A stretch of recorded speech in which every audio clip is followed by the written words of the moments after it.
el día que vamos a tratar hoy en el gran seminario es hipotermia leve en cirugía, y vamos a resolver el interrogante de si es realmente inocua o no. Mi nombre es Santiago Salazar, residente de primer año, y mi asesor es el doctor Elkin Cardona, a quien le agradezco por su acompañamiento durante la realización de la charla. Vamos a empezar entonces con el contenido. Vamos a tratar unas generalidades, vamos a hablar de termorregulación y cómo la anestesia impacta en la termorregulación. Vamos a resolver puntualmente el interrogante de si la hipotermia leve en realidad es inocua. Vamos a dar unos lineamientos generales sobre prevención y manejo de la hipotermia y por último unas conclusiones. Empecemos entonces con las generalidades. Con respecto a la definición, hablando específicamente de hipotermia, ustedes van a ver que en la literatura estos rangos de hipotermia leve, moderada y grave pueden variar mucho. Sin embargo, en la última década, digamos que estos rangos han estado un poco más estandarizados y son los que les voy a traer a continuación. Entonces, definimos como normotermia la temperatura que está entre 36 y 38 grados centígrados. Hipotermia leve, la que está entre 34 y 36 grados centígrados, y la que está por debajo de 34 grados centígrados es hipotermia moderada, y por debajo de 30 grados, hipotermia grave. Entonces, ¿por qué es importante hablar el día de hoy de hipotermia perioperatoria? Sin duda, los pacientes que son llevados a cirugía están en riesgo de presentar hipotermia inadvertida, y la incidencia de hipotermia inadvertida está alrededor del 80%, incluso en algunas series puede llegar a ser del 100% dependiendo del modelo quirúrgico. Cuando lo comparamos con otras entidades como la náusea y vómito posoperatorio, la lesión cardíaca no asociada a cirugía cardíaca, las arritmias del perioperatorio, la intoxicación por anestésicos locales, vemos que son sin duda entidades que deben ser competencia del anestesiólogo. Sin embargo, los conocimientos que nosotros tenemos sobre hipotermia no deben ser inferiores a los conocimientos que tenemos sobre estas otras patologías. Entonces, tradicionalmente sabemos que la hipotermia puede estar asociada a complicaciones como infección del sitio operatorio, coagulopatía, escalofríos del posoperatorio, lesión miocárdica, y tradicionalmente creemos que estos desenlaces están asociados principalmente a la hipotermia moderada o grave, pero la hipotermia leve, la punta del iceberg, y tendrá gran participación en la aparición de estos desenlaces. Esto es lo que vamos a resolver el día de hoy. Empecemos entonces con termorregulación y anestesia. ¿Qué es termorregulación? Termorregulación hace referencia al proceso biológico mediante el cual el organismo busca mantener la temperatura en un rango normal para mantener el funcionamiento de las variables fisiológicas y enzimáticas normales. Entonces, con esto podemos inferir a que cuando el cuerpo, la temperatura corporal se sale de ese rango normal, pues va a haber un impacto en la homeostasis y podría aparecer eventualmente diferentes desenlaces adversos. Entonces, la termorregulación, su fisiología, la entendemos desde tres grandes componentes. Tenemos un componente aferente. Este componente aferente es el que se encarga de recibir todas las señales del frío o del calor a través de diferentes receptores. Estos receptores transmiten la información a las fibras C, A y delta, y estas fibras se integran a través del tracto espinotalámico lateral, ascienden a través de la médula y llegan al control central. En el control central hay diferentes estructuras relacionadas con la termorregulación, pero el hipotálamo cumple un papel protagónico. El hipotálamo se encarga de generar mecanismos de defensa frente a los cambios de temperatura, y estos mecanismos de defensa se activan a partir de ciertos umbrales de temperatura. Cuando esos umbrales de temperatura se vencen, se generan mecanismos de defensa o eferencias que pueden ser de diferentes tipos. Vamos a tener los más importantes, que son los de tipo comportamentales, es como medio frío, me pongo una chaqueta, o medio calor, prendo el aire acondicionado, y estos en el paciente que está bajo anestesia prácticamente están eliminados y son reemplazados por el actuar del grupo quirúrgico. Tenemos otras referencias como son las autonómicas, que hacen referencia a fenómenos vasculares como vasodilatación en el caso del calor, para que se genere sudoración y pérdida de calor. o vasoconstricción en el caso del frío, para que se genere vasoconstricción de lechos periféricos y se disminuya la pérdida de temperatura desde el compartimento central al compartimento periférico. Luego tenemos otra termogénesis relacionada con escalofríos. Los escalofríos son contracciones musculares involuntarias que lo que hacen es aumentar la tasa metabólica basal y por ende la temperatura. Y tenemos otra termogénesis no relacionada con escalofríos, que es principalmente importante en los recién nacidos y lactantes, ya que es el aumento de la temperatura a partir del metabolismo de la grasa parda. Estos son los umbrales de termorregulación a partir de los cuales el hipotálamo va a generar los diferentes mecanismos de defensa. Es una de las diapositivas más importantes para entender cómo se da la termorregulación y cómo la anestesia puede afectar la termorregulación. Aquí en el eje de las Y vemos los diferentes umbrales. Aquí vemos el umbral para vasodilatación en caso del calor. Aquí vemos el umbral para vasoconstricción en caso del frío.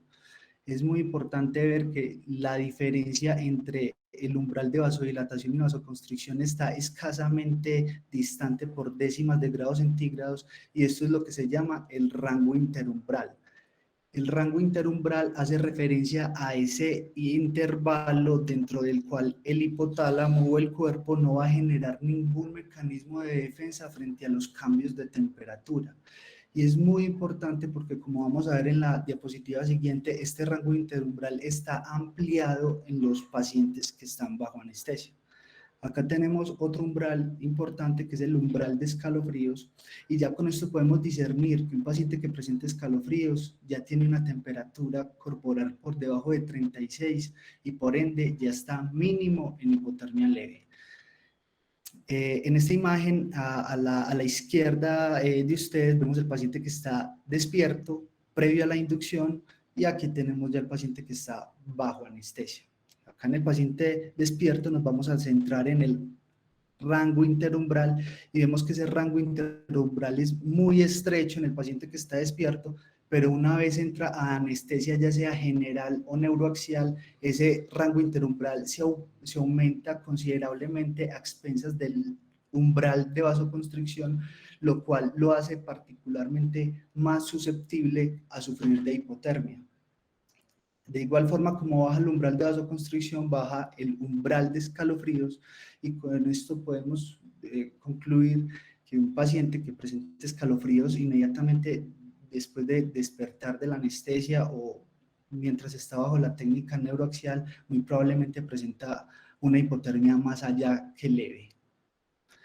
En esta imagen integramos todo lo que acabamos de ver. Tenemos aferencias que llegan al control central mediado por el hipotálamo. El hipotálamo genera diferentes tipos de eferencias o mecanismos de defensa, y esto es lo que quiero que miremos. Esas eferencias se activan, pero van a tener una máxima intensidad, es decir, tienen un tope. Una vez ese tope se vence, ahí es cuando nos vamos a encontrar frente a los grandes cambios de temperatura. ¿Cómo pierde temperatura un paciente que está en el quirófano? La puede perder mediante convección, un 20%, la puede perder mediante conducción, un 5%, que es básicamente por el contacto con superficies frías. Y aquí es importante hacer mención a los líquidos endovenosos fríos. Cuando se administran líquidos endovenosos fríos, se genera pérdida de calor por conducción. La radiación es el 60%, es el mecanismo más importante y está en relación al área de superficie corporal expuesta, que es 60% en adultos, pero en niños, dado que ellos tienen un área de superficie corporal expuesta mucho mayor, estas pérdidas por radiación son mucho mayores y por ende los pediátricos tienen un mayor riesgo de entrar en hipotermia.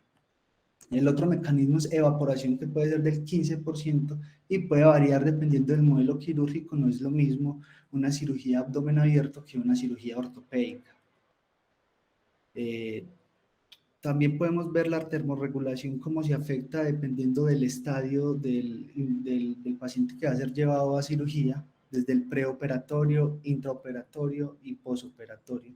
En el preoperatorio es importante evaluar las condiciones preexistentes de nuestro paciente, las edades extremas, el bajo índice de masa corporal, los pacientes politraumatizados, los pacientes con paraplegia, los pacientes quemados, por lo general mayor del 30%, son grupos poblacionales que tienen mayor riesgo de presentar hipotermia. También tenemos diferentes mecanismos, diferentes medicamentos que nos van a aumentar este rango interumbral, como lo son los antipsicóticos, las benzodiazepinas, los opioides y la clonidina.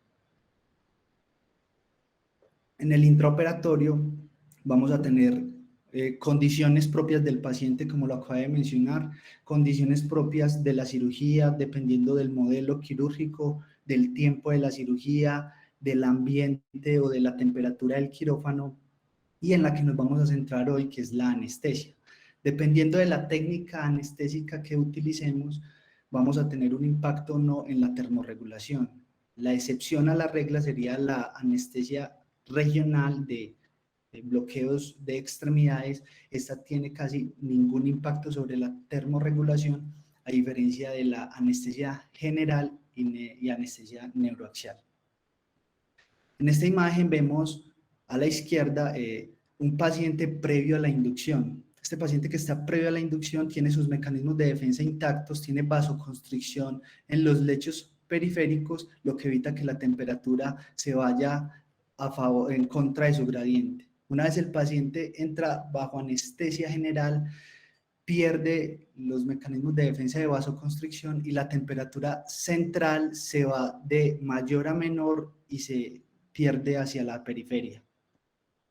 Esos mecanismos de pérdida de calor se pueden ver graficados en tres grandes fases. Tenemos la fase de redistribución, que es esa primera fase que se da por la vasodilatación y la redistribución del calor. Luego tenemos una fase lineal y por último una fase de meseta, que ya a estos grados centígrados se espera que se empiecen a activar los umbrales de vasoconstricción y se disminuya la caída en la pérdida de calor.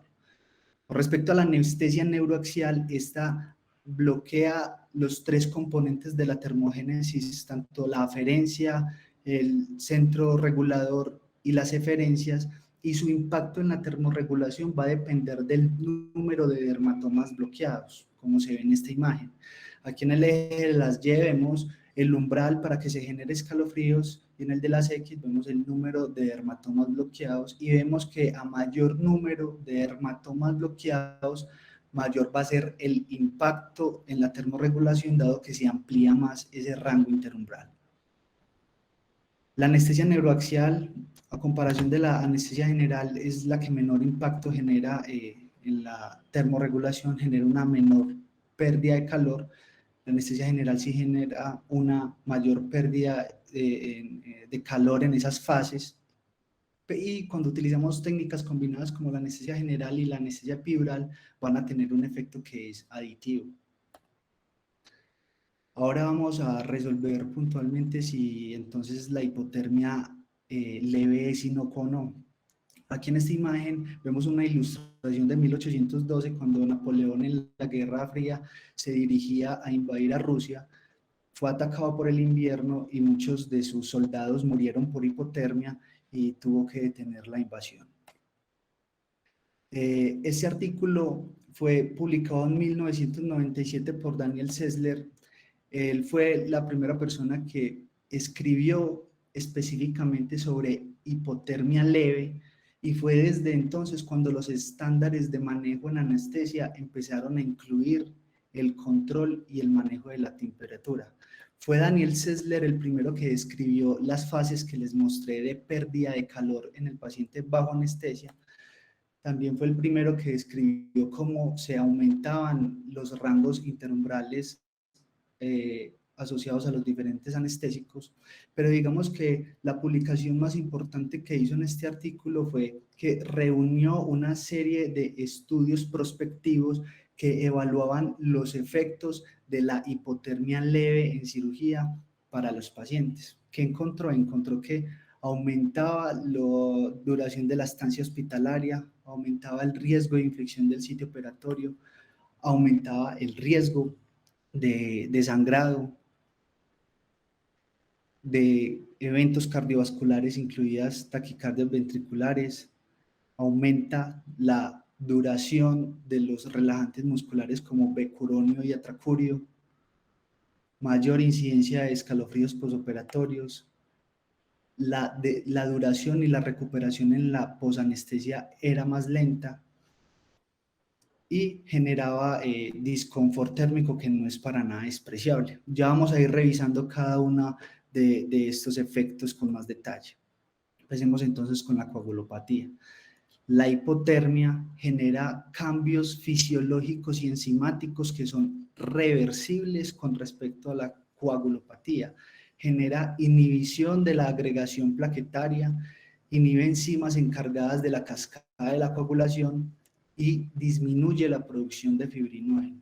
Y es importante recalcar que son reversibles porque si nuestro paciente tiene una coagulopatía inducida por hipotermia, le tomamos una muestra de sangre, la llevamos a 37 grados, que es la temperatura que se necesita para poder hacer un INR, TP o TPT, pues estas muestras de laboratorio nos pueden salir normales a pesar de que nuestro paciente esté en una coagulopatía. Diferente si le hacemos unas pruebas viscoelásticas. Este estudio que ven acá es una revisión sistemática con metaanálisis que incluyó 40 RCT y ellos entonces querían evaluar la pérdida sanguínea y o necesidad de transfusiones en los pacientes que estaban en normotermia versus los que presentaban hipotermia leve. Y lo que encontraron fue que se incrementaba la pérdida de sangre en un 16% y se aumentaba el riesgo de transfusiones en un 22%. Con respecto a la infección de la herida quirúrgica, como les comenté anteriormente, el frío induce vasoconstricción de los lechos periféricos, incluidas la piel y obviamente la herida quirúrgica, y esto va a llevar a una disminución en las presiones parciales de oxígeno. Al haber una disminución en las presiones parciales de oxígeno, se disminuye la respuesta inmune mediada por estrés oxidativo, es decir, por los neutrófilos. Además de que deja de llegar oxígeno, van a dejar de llegar otros nutrientes que son necesarios para la homeostasis y va a retrasar la cicatrización de la herida quirúrgica. Este es un RCT publicado en 1996. Hoy por hoy digamos que es el único RCT que evalúa específicamente los efectos de la hipotermia leve, y lo que ellos hicieron fue que tomaron 200 pacientes y los dividieron en dos grupos, normotermia versus hipotermia leve. Y lo que encontraron fue que los pacientes que eran sometidos a hipotermia leve tenían 3 veces más riesgo de presentar infección del sitio operatorio, y asociado a esa infección del sitio operatorio había un aumento en la duración de la estancia hospitalaria. Los escalofríos en el posoperatorio, estos se asocian a un aumento en la presión intracraneana, un aumento en la presión intraocular, pueden llegar a interferir con la monitoría como el cardioscopio y la pulsoximetría, generan un malestar casi comparable con el dolor y las náuseas y vómito posoperatorio. Y por último, pero no menos importante, generan un incremento en el consumo de oxígeno entre el 135 y el 468%. Entonces, si nosotros tenemos un paciente con alguna patología pulmonar, alguna predisposición cardiovascular, o que por su patología de base tenga una deuda de oxígeno, es recomendable que no sometamos a ese paciente a que llegue a presentar escalofríos. Disminución del metabolismo. El frío genera disminución en la perfusión del hígado, riñón e intestinos. Al haber una disminución en la perfusión de estos órganos, va a haber una disminución en el metabolismo y excreción de diferentes anestésicos, y esto se va a traducir en un aumento en la concentración plasmática, una mayor vida media y eventualmente se asociaría a una recuperación y un despertar más prolongado. En esta gráfica se muestran las concentraciones plasmáticas del propofol, y aquí en el eje de las X se ve el tiempo en minutos. Y se está comparando los pacientes que tienen hipotermia leve versus los pacientes que tienen normotermia, y podemos ver cómo los pacientes que tienen hipotermia leve tienen concentraciones plasmáticas de propofol mayores a lo largo del tiempo. Este fue un estudio que lo que buscaba comparar era si los pacientes que estaban en hipotermia leve versus los que estaban en normotermia tenían una recuperación más prolongada en la unidad de cuidados posanestésicos. ¿Qué encontraron ellos? Esta fue la gráfica. En el eje de la Y vemos los pacientes que no han abandonado la unidad de cuidados posanestésicos, y en el eje de las X vemos el tiempo en minutos. Vemos como el 70% de los pacientes en el brazo de los pacientes que están normotérmicos a los 40 minutos ya abandonó la unidad de cuidados posanestésicos, y casi el 100% a los 160 minutos, diferente a lo que pasa con los pacientes que están en hipotermia leve, que tienen unos tiempos de estancia en la unidad de cuidados posanestésicos que son mucho mayores, y posiblemente eso pueda estar asociado a la disminución en el metabolismo de los anestésicos.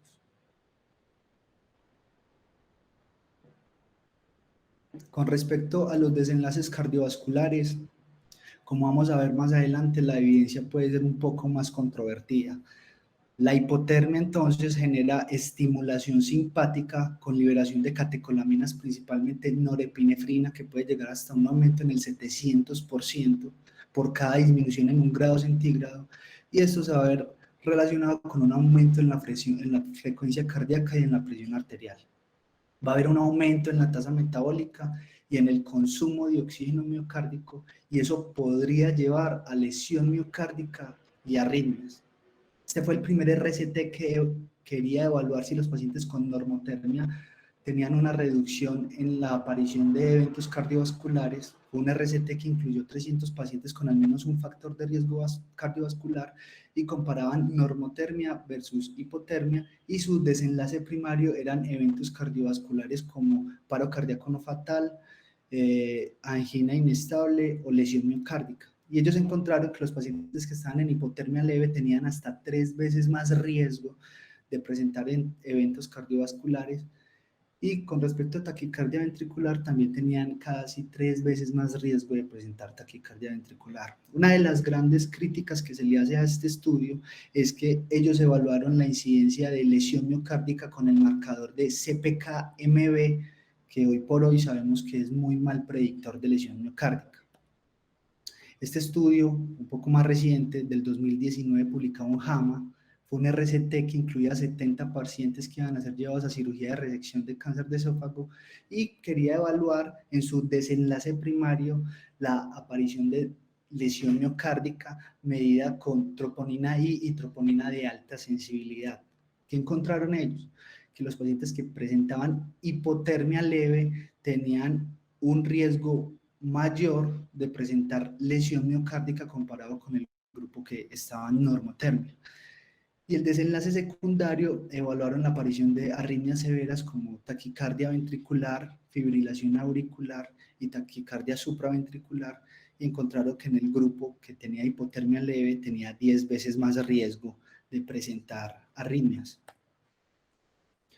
Este estudio fue publicado en abril del 2022, es el PROTECT, en el cual participó Daniel Sessler. Es un RCT multicéntrico de 17 centros, fue un estudio de superioridad, incluyeron 5.056 pacientes, de los cuales todos tenían al menos un factor de riesgo cardiovascular, y ellos compararon normotermia versus hipotermia. Ellos llevaban a un grupo de pacientes, los llevaban a un manejo agresivo que ellos denominaban agresivo, y lo que buscaban era mantener al paciente en una temperatura de 37, y el otro grupo era más liberal y únicamente utilizaban medidas de calor conectivo cuando la temperatura llegaba a 37, a 35,5, pero no disminuía la temperatura de este valor. Y ellos lo que estaban buscando era la aparición de eventos cardiovasculares como lesión miocárdica, paro cardíaco no fatal y muerte por cualquier causa. ¿Qué encontraron ellos? Que los pacientes que estaban llevando a normotermia 37 grados versus los pacientes que los mantenían en 37,5, no había ninguna diferencia en la aparición de MINS, paro cardíaco no fatal y muerte por cualquier causa. Es importante hacer énfasis que el espectro de hipotermia leve está entre 34 y 36 grados centígrados y la recomendación que nos hace este estudio aplica únicamente hasta la temperatura de 37,5. Pero estos resultados no los podemos inferir para los pacientes que presenten una temperatura menor a esta. Entonces, ¿por qué no es inocua la hipotermia leve? Incrementa las pérdidas sanguíneas y el uso de hemocomponentes, aumenta el riesgo de infección del sitio operatorio, se asocia con escalofríos, y estos escalofríos se asocian con malestar y eventuales riesgos en los pacientes que tengan alguna predisposición. Disminuye el metabolismo de anestésicos como propofol, relajantes musculares, y esto podría retrasar el retraso en el despertar y en la recuperación. Aumenta el riesgo de arritmias y si la temperatura es menor a 35,5 podría asociarse a lesión miocárdica. Vamos a hablar de algunos lineamientos sobre prevención y manejo de la hipotermia. En esta imagen ven a Sigmund Rascher, que fue un médico que trabajaba para el ejército nazi. En ese momento el ejército nazi tenía una dificultad y era que muchos de sus pilotos eran derribados sobre el Mar del Norte, caían al mar y eran encontrados en estado de hipotermia y ellos no sabían cómo tratarlos. Entonces Sigmund desarrolló un experimento en el que tomó 300 prisioneros que tenían bajo su mando, los metían a bañeras heladas y luego los sacaba y él se buscaba una forma de tratarlos de la hipotermia. Él fue el primer médico que escribió sobre prevención y manejo de la hipotermia, hizo una publicación en el New England en el 1940. Años después, el New England una vez se dio cuenta de la forma en la que Sigmund adquirió todos estos conocimientos y al darse cuenta que 100 prisioneros murieron durante la investigación, eliminó el artículo de la editorial. Estos son los estándares básicos que recomienda la Asociación Americana de Anestesiólogos. Ellos recomiendan que todo paciente debe ser monitorizado de la temperatura si se sospecha que puede tener algún cambio en la temperatura. ¿Cómo vamos a monitorizar la temperatura? Más que preocuparnos por el elemento con el cual vamos a medir la temperatura, es el lugar donde la vamos a evaluar. Y los sitios que son ideales son los sitios que mejor estén perfundidos, dado que nos van a dar una información más cercana a la temperatura central. Entonces, dentro de los que más se correlacionan con la temperatura central, tenemos la medición en la arteria pulmonar, es el gold estándar, no se usa definitivamente de rutina porque es altamente invasivo.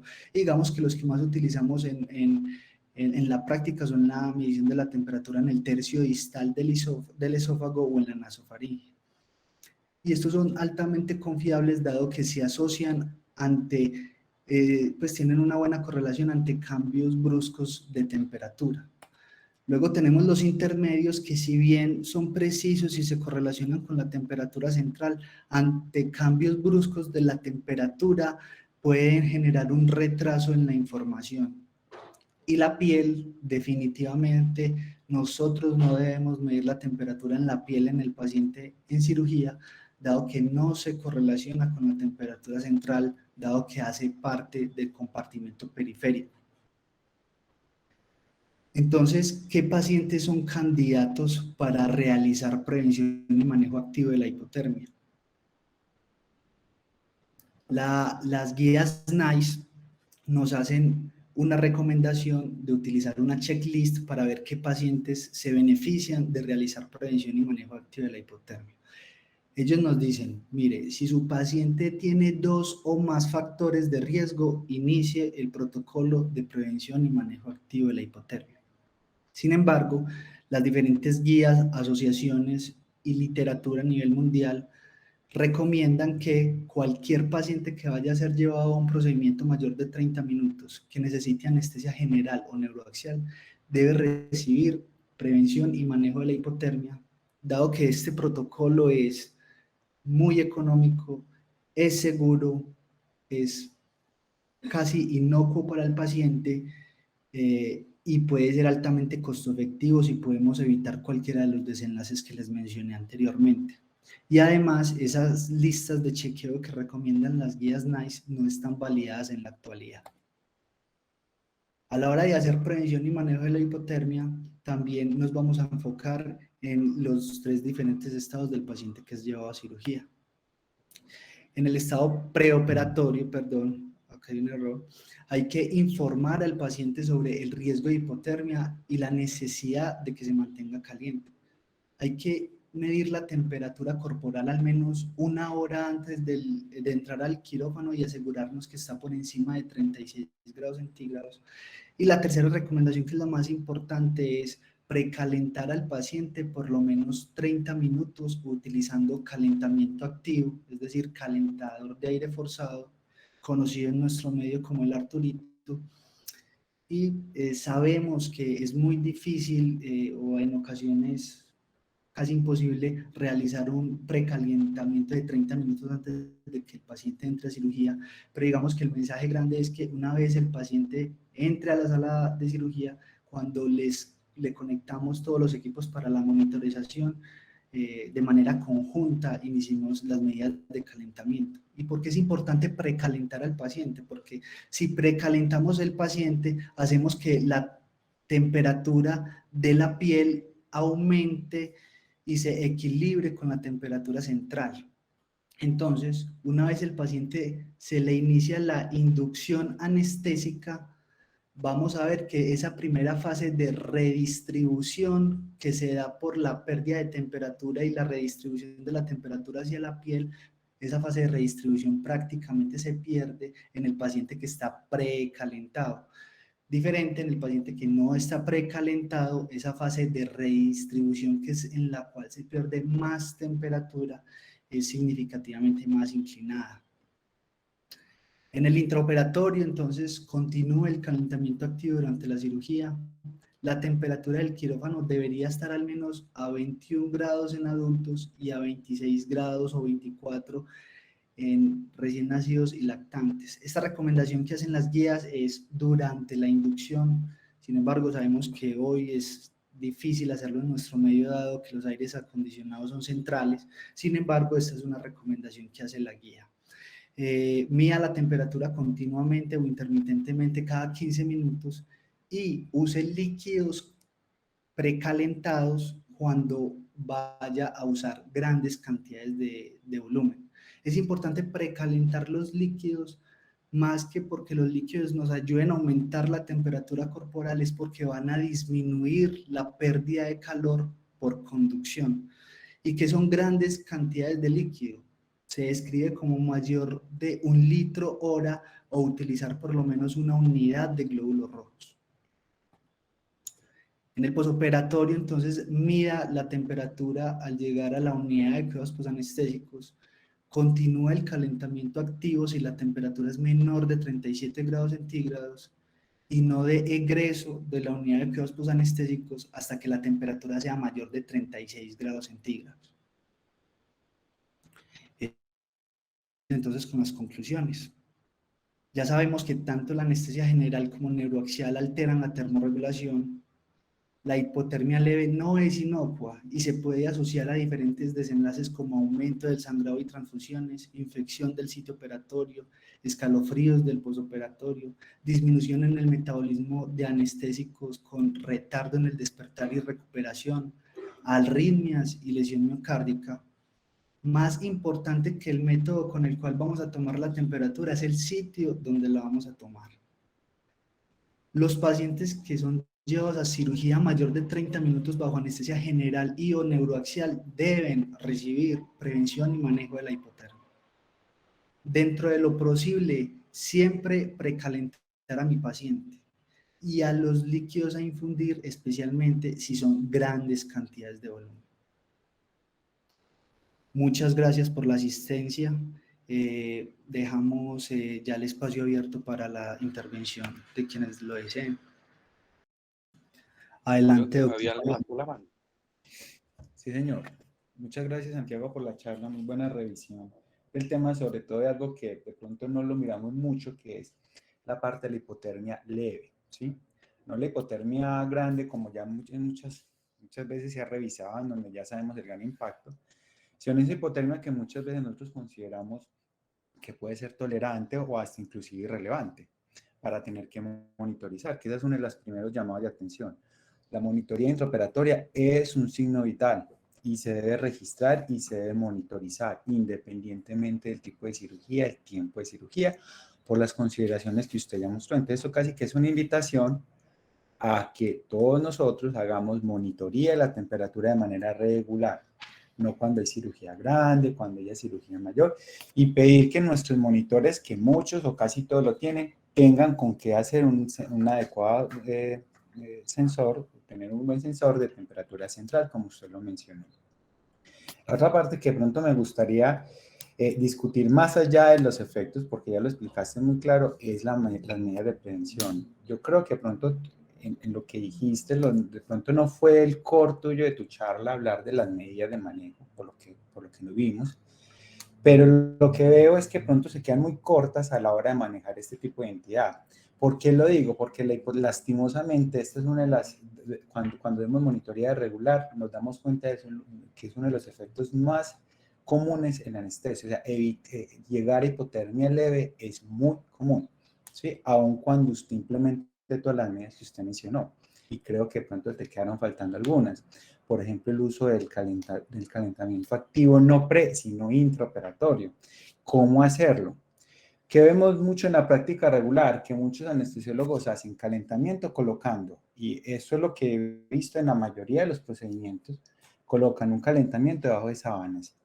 Y eso es algo que yo siempre le digo a los residentes. Si usted hace el calentamiento activo con calor forzado, de aire forzado, hágalo bien. Y hacerlo bien es usar una manta térmica. Cuando usted coloca un calentador de un Arturito debajo de una sábana, usted lo único que está haciendo es concentrar el calor en una zona.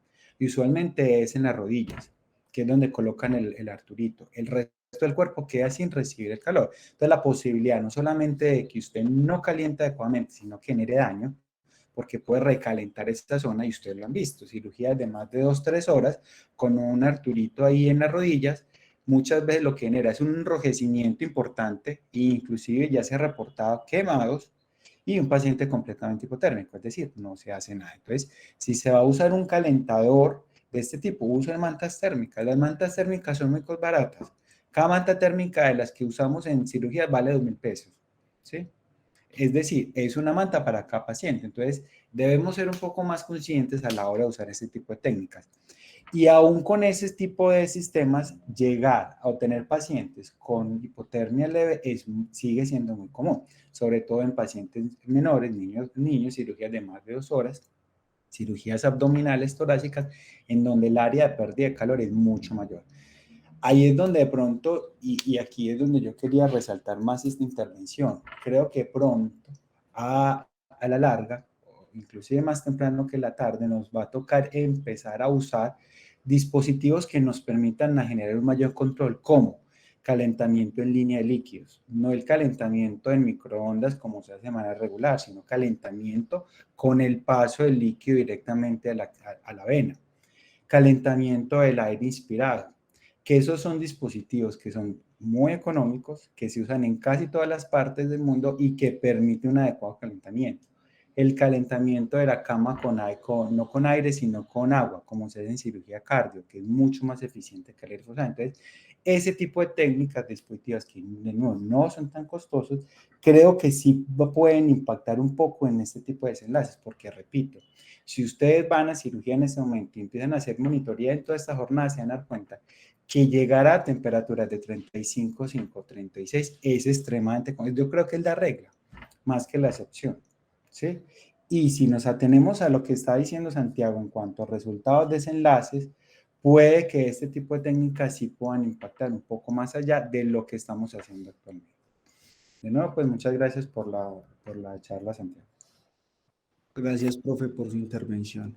Doctor Zamudio. Bueno, dos enfoques. En primer lugar, hablar un poquito sobre la charla y luego ya sobre el tema. Con respecto a la charla, yo creo que es muy importante tener presente que las conclusiones siempre estén fundamentadas en la discusión que usted pues, arma en la charla grande. A mí me parece que la charla fue muy buena y me gustó mucho. Para la pregunta inicial que usted pone, que es eso de si la hipotermia leve es inocua o no, me parece excelente porque hay un modelo mental con seguridad compartido que eso es irrelevante y usted mostró una gran soporte, racionalidad, que no es irrelevante, muy importante. Sin embargo, las conclusiones... ¿Me escuchan bien ahí? Se me cayó el celular. Sí, profe. ¿Me escuchas ahí? Sí, profe, se te escucha. Bueno, súper, listo. Pero las conclusiones de las intervenciones no tuvieron la misma racionalidad ni el mismo seguimiento, a veces uno lo hace por tiempo, etcétera, y yo creo que era una parte fundamental en este tema,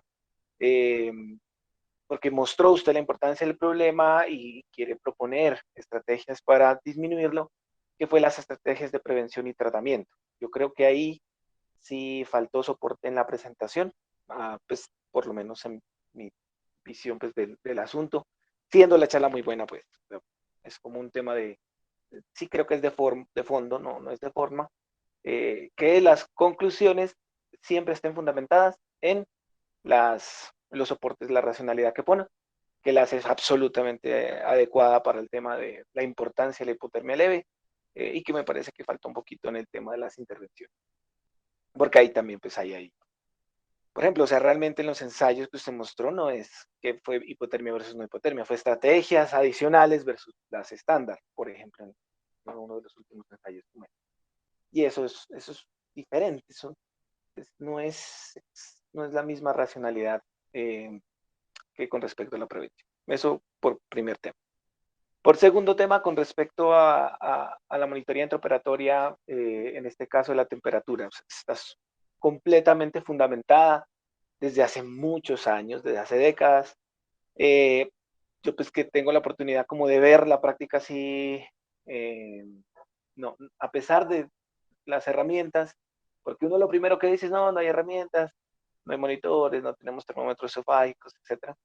Entonces, digamos que es lo primero que uno impacta, listo, bueno, tengamos equipos de calentamiento, tengamos al menos las de calentamiento con de líquidos que no se hace, pues, no se debería hacer con microondas, eso no está habilitado. Nosotros tenemos pues lámparas de calor radiante para estos calentamientos, equipos para infusión, equipos de las mantas de diferentes formas, sobre el cuerpo, bajo el cuerpo, debajo del paciente, para poder generar realmente una capa.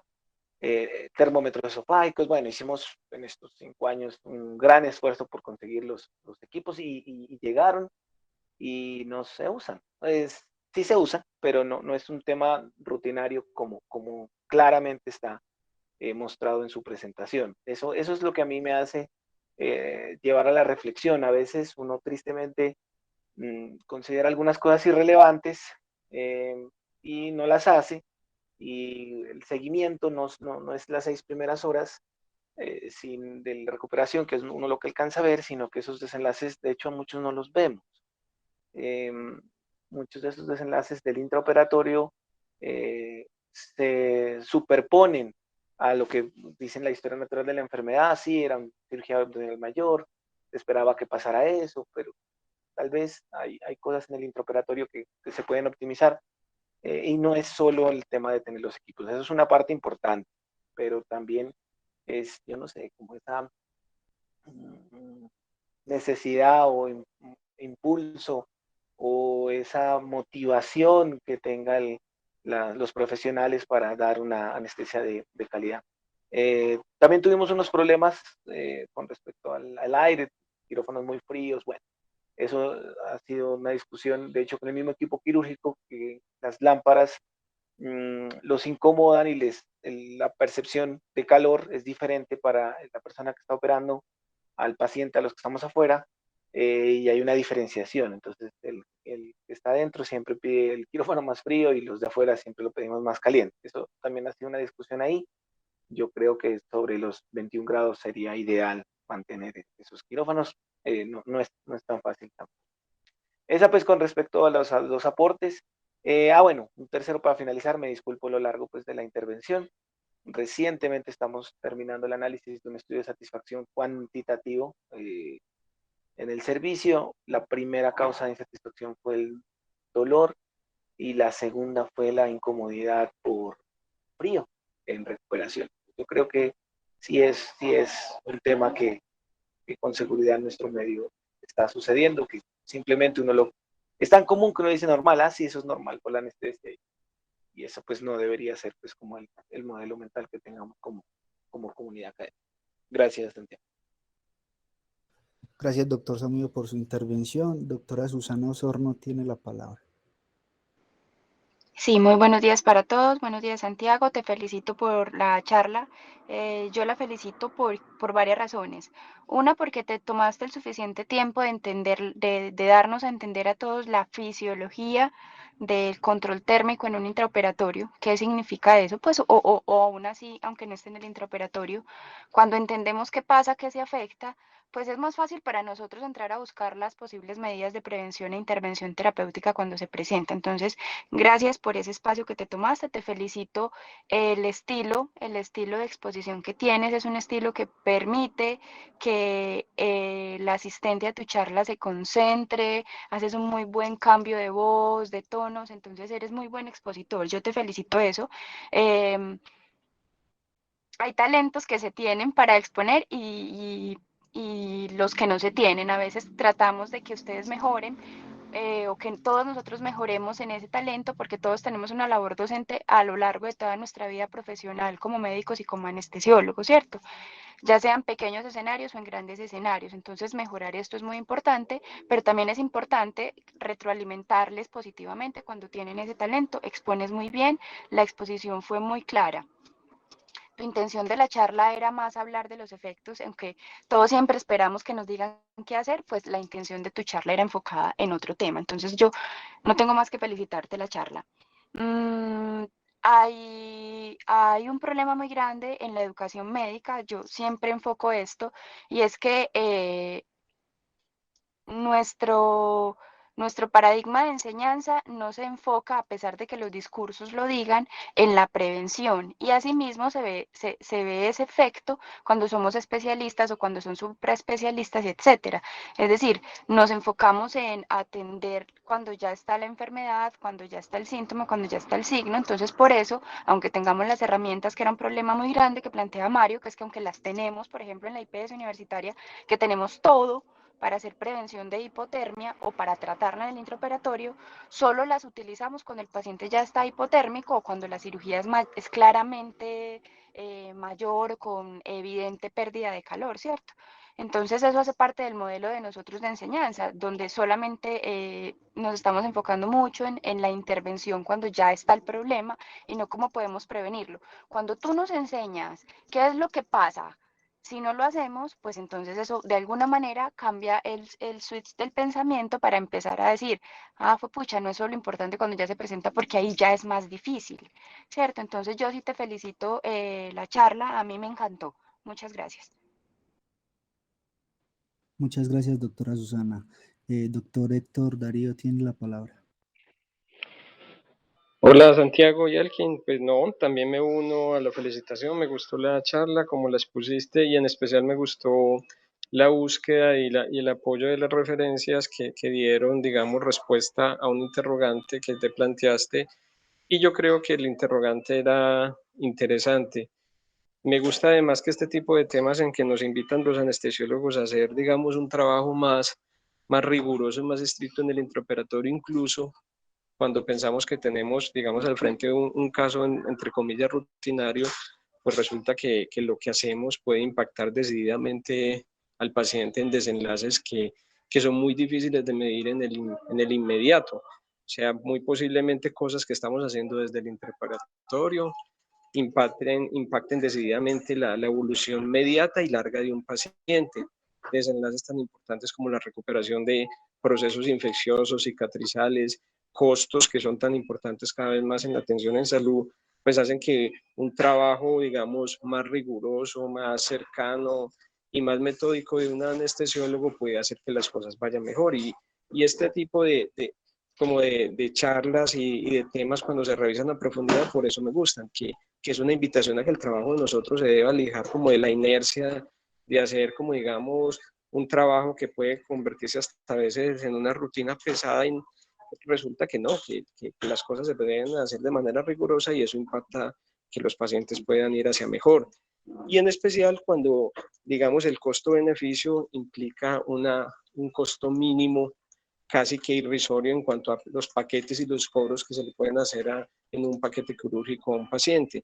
Pero realmente todo me gustó, en especial eso, que es una invitación a nosotros los anestesiólogos que nos salgamos como de la rutina de la simpleza y realmente hacer un trabajo más depurado en un elemento que creíamos que de pronto no impactaba y que demostraste pues con suficiencia de que puede impactar la evolución de un paciente. Gracias, Santiago. Muchas gracias, profesor Héctor. De pronto alguien más tiene, el doctor Elkin, tiene la palabra. Pues no sé si algún otro asistente quiera participar. Yo sí quiero manifestar que me pareció muy buena la charla. Sentí a un conferencista muy cómodo en su exposición, con un dominio muy importante del tema, y la participación de los profesores lo que me deja concluir es que realmente se logró el objetivo que Santiago se había trazado. Lo felicito y a los asistentes muchas gracias.